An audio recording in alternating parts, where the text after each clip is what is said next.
No nosso e-mail, conversas.cruzadas@tvcom.com.br, o Ralph Eschibelbein e André Gonçalves, somando-se ao Rafael Breda, ao Sandro lá de Rio Grande e ao João Francisco de Uruguaiana.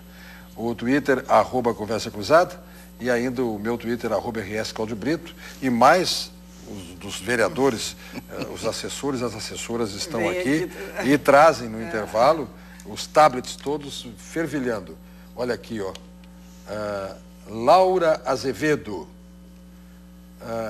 Quanto tantos lutam porque haja nomes de pecadores nas ruas, tira de todas e bota números, 1, 2, 3, porque não existe ninguém perfeito. Ela sugere números em ruas e não nomes. O Adriano Hidalgo, triste cidade, que homenageia um indivíduo como Luiz Carlos Prestes, herói das esquerdas, assassino de Olga e Elza. Assassino de Olga? Olga era a mulher dele. Ele estava preso e o Getúlio Vargas... Tu não sabe se não houve um conchavo. Aqui, ó, eu tenho aqui a ficha, aqui, ó. O homem que mandou... Daqui, ó. O homem que mandou matar Elvira Cupelo Colônio por mera suspeita de delação. Bom... Certo, né, professor? Foi secretário-geral... É a informação que eu tenho aqui. Não, mas tudo bem, mas com relação a Olga há um equívoco. Há um equívoco. A Olga não, a Olga não faz sentido. Ela estava preso quando ela foi enviada para a Alemanha por decisão do governo brasileiro. E o amor da vida dele é indiscutível. Sim. Muito bem. Apesar do ano passado eu ter recebido um livro contado pela esposa depois do Prestes, no ano passado ela veio entregar um livro em Porto Alegre, que ela escreveu. E aí dá uma queimada na Olga, mas aí é uma outra questão. A Romilda Reder, guerrilheiros mataram sim, em legítima defesa.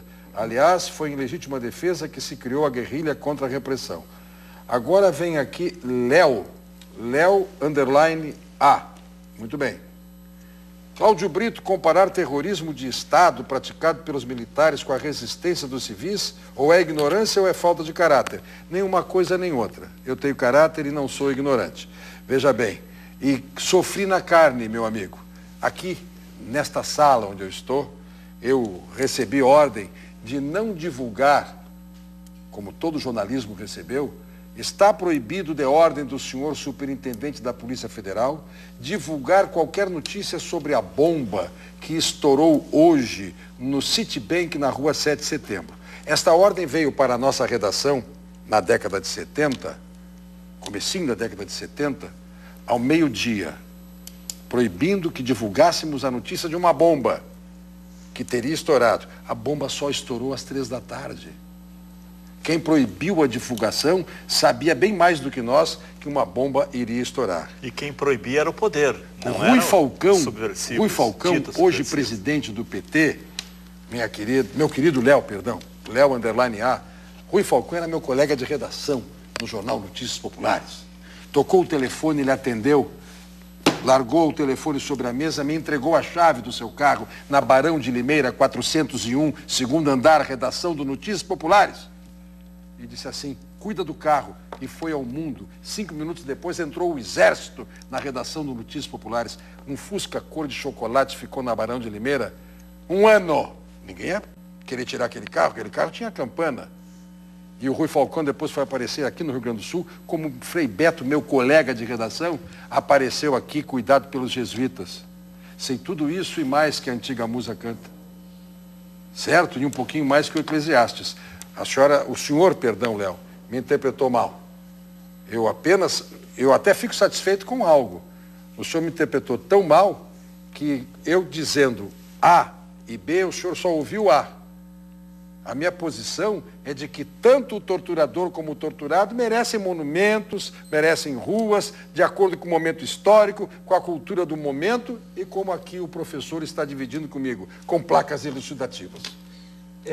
Mas eu acho que é bem a colocação dele, é que sim, isso... confundir uma coisa com a outra é um erro, mas não houve essa confusão. É que isso gera, né, uma questão, o conceito de terrorismo de Estado é muito importante. E hoje já consolidado nos meios acadêmicos, e esse termo, a questão dos guerrilheiros, os que lutavam contra a ditadura.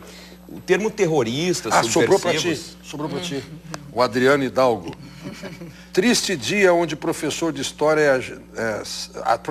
história são agentes de desinformação. Desinformação. Tá? Ok. Sobra para todo mundo aqui. Claro, claro. Mas vai ter uma rua um dia com o nome dele e talvez com o meu nome, Bequinho qualquer com o meu nome. nos livros atuais, os estudos sobre ditadura militar, a questão do terroristas e subversivos fica como um termo para a época da ditadura, né? Então, que era utilizado para os que lutavam contra a ditadura. Justamente a época que ocorreu essa caça às bruxas, então, onde não havia liberdades, onde as pessoas eram reprimidas. E o conceito de terrorismo de Estado é muito importante, porque, de um lado, nós tínhamos, então, e o Comaceto estava falando sobre essa questão, não usou o conceito em si, mas o tempo todo ressaltando, né? Um Estado autoritário, que censurava, que reprimia, um Estado que se articula para justamente promover o quê? Uma política de repressão a todo tipo de oposição, sequestravam pessoas, em nome do Estado, de forma extraoficial, porque não é prisão, é sequestro. Não registrava essa prisão, torturas, desaparecimentos, e além do desaparecimento tem a questão da ocultação da história, que agora finalmente então essa Comissão da Verdade começa então a trazer algumas histórias, né? Então isso é muito importante, por isso que eu acho que está gerando uma grande polêmica, porque as pessoas já têm essa visão. O Thomas Campos, e aí o cumprimento é irrestrito, porque ele diz assim: ótima a pauta de hoje, debates como esse deveriam ser regra na TV. Pena o meu colega professor não ter chance de... não ter chance de falar sobre, aí deu reticências, ele deve colocar mais um Twitter, tá? Ele, além deste tema específico, algum outro tema. Muito bem. A Castelo Branco se deve o Brasil, hoje não... Olha aí, ó, Paulo Vasconcelos. A Castelo Branco se deve o Brasil hoje não ser uma Venezuela. Opinião dele. Tá aqui, ó.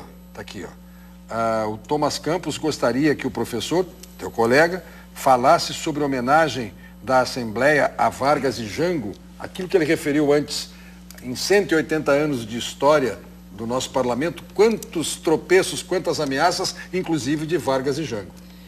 Esse é um argumento interessante, né? Principalmente o Vargas, eu acho que é a grande questão, né? Sim. Os que, quando trocaram o nome ali, mas e o Vargas? Tem que trocar o Vargas foi ditador. E isso volta todo aquele debate que no início eu comentei da questão da memória, as disputas pela memória.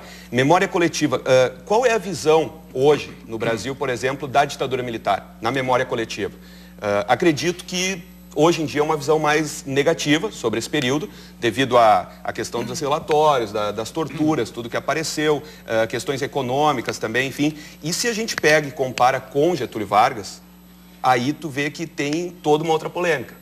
O Getúlio Vargas, se tu pega a questão da herança dele, os direitos trabalhistas e tudo mais, muita gente não aceita que se fale mal de Getúlio Vargas. Então, acho que aí entra uma questão já mais polêmica, a dificuldade da questão de trocar Getúlio Vargas, mas a ditadura, além de haver, digamos, uma memória coletiva construída hoje com mais informações, porque justamente vivemos uma democracia, eles não se conseguem mais ocultar a história e as coisas estão aparecendo, e isso é muito importante, e por isso todo esse debate é também um assunto mais latente, um assunto mais recente, a gente tem, como diria o grande Brizola, né, os filhotes da ditadura e tudo mais, aquela questão. Então, é um assunto muito polêmico até hoje, assim como tem os que defendem, tem os que até hoje não aceitam a defesa.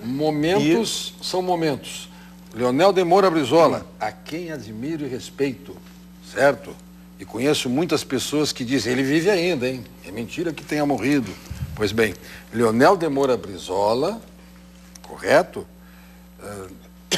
Chamou o Lula de sapo barbudo, filhote da ditadura, e depois foi candidato a vice-presidente do Lula. São os momentos. São os momentos. Então, aqui, a Mônica e o Comaceto, se fossem deputados federais neste momento, e quem sabe venham a ser, um dia, estariam juntos na mesma bancada. Aqui o PT,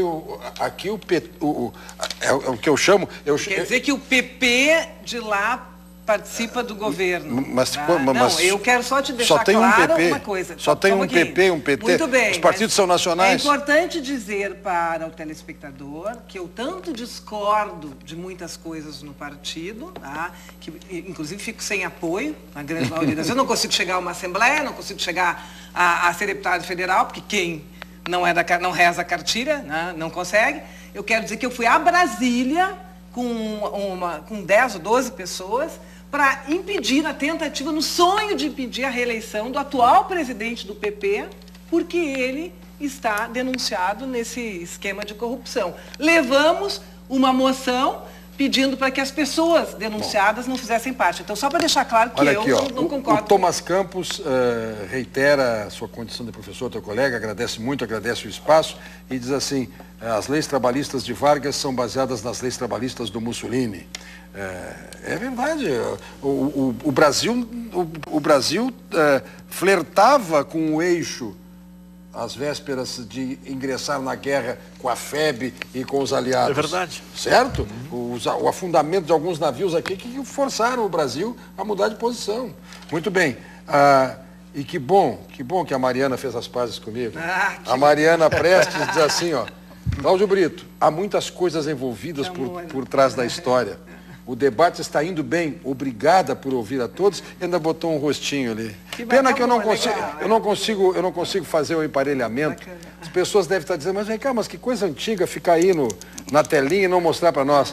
É que eu não consegui fazer.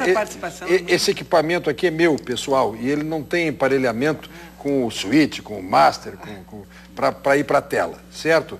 Mas enquanto for assim, vai sendo assim. Eu fico muito feliz, acrescentei aqui alguns seguidores e eu passo a seguir todo mundo que manda para mim um Twitter, eu já clico ali e passo a ser seguidor, tá certo? Bom, eu só queria fazer essa questão no ano passado, a Câmara, por questão dos 50 anos, ela fez um ato simbólico e devolvemos os mandatos de forma simbólica ao Sereno Chese, prefeito da cidade, e aos vereadores. Eu lembro disso. E quero dizer assim que, por exemplo, o Vilela, que é do Partido da Mônica, membro da mesa, foi de forma elegante. Sim. Ele disse, não, nós temos porque isso foi um determinado momento da história. E alguém que foi prefeito numa outra conjuntura. Mas isso é uma postura de rever, inclusive, os seus procedimentos e reconhecer os erros cometidos e restituir o direito mesmo após morte ao Marcos Klasman e os demais. O que eu vejo é que essa é a grande herança da democracia, ou seja, saber conviver com as divergências e o que podemos fazer de forma propositiva para uma construção maior. Bom, Diego Baldi, Clarananda Barreira, Romilda Reder, eu já citei, eu não quero deixar pelo menos de citar todas as pessoas. Muitos, né? O Christian Souza diz assim, eu vou me permitir responder, quem define quem pode ou não ser homenageado? Dos políticos atuais, o Lula pode, o Collor pode, Fernando Henrique, todos têm mazelas. Atenção, em primeiro lugar, isso é lei geral. Não pode homenagear pessoa viva, certo? Esse é o primeiro dado. Os teus 3 pedidos estão vivos aí. Mas nas cidades, os nomes são dados pelos vereadores. É por lei que se faz nomeação, indicação de nomenclatura para bens públicos, certo? Quando for nível federal, uma rodovia federal, quem vai dar o nome é a União. Ou então vai permitir que o município dê o nome. E assim sucessivamente. Agora, nos casos aqui que tu estás perguntando, eles estão vivos e nenhum vivo pode ser homenageado. Já voltamos.